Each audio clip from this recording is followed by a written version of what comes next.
અમદાવાદ શહેરમાં સ્કૂલ હત્યા કેસમાં ભારે આક્રોશ ફેલાયો છે। આ ઘટનાએ સ્થાનિક સમાજ, વાલીઓ અને વેપારીઓમાં ઉગ્ર રોષ જન્મ આવ્યો છે।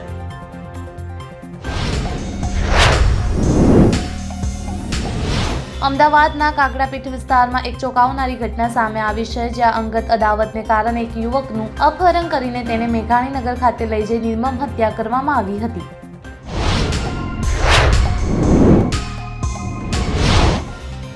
ગુજરાતના ગેડ પંથકમાં આકાશી આફતે ખેડૂતોને ચિંતામાં ડૂબાડ્યા હોય ત્યારે પોરબંદર જિલ્લાના ખેડૂતો માટે મેઘરાજાએ રાહતનો વરસાદ વરસાવ્યો છે।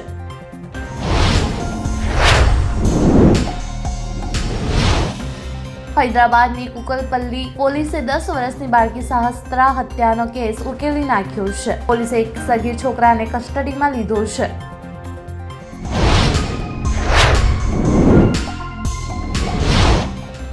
રાજસ્થાનના ઝુંઝુનુ જિલ્લાની રીકો કોલોનીમાં લગભગ 10 મહિના પહેલા લગ્નની ના પાડતા એક મહિલાની હત્યા કરનાર આરોપીને પોલીસે ઝડપી પાડ્યો છે।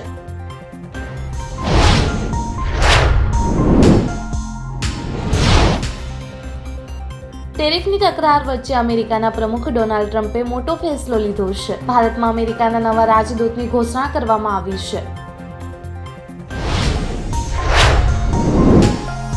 સરકારી નોકરીઓની તૈયારી કરી રહેલા યુવાનો માટે આ એક સારો મોકો આવ્યો છે। પશ્ચિમ મધ્ય રેલવે જબલપુર, ભોપાલ અને કોટામાં એપ્રેન્ટિસ પોસ્ટ પર ભરતી માટે નોટિફિકેશન બહાર પાડી છે।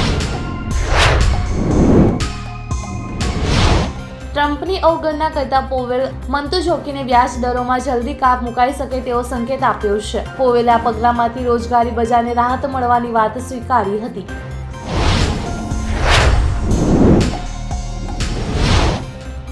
પંજાબના હોશિયારપુર જિલ્લાના મંડિયાલા ગામમાં ગુરુવારે મોડી રાતે એક ભયાનક દુર્ઘટના થઈ, જ્યારે એક એલપીજી ટેન્કરમાં જોરદાર વિસ્ફોટ બાદ ભીષણ આગ લાગી હતી।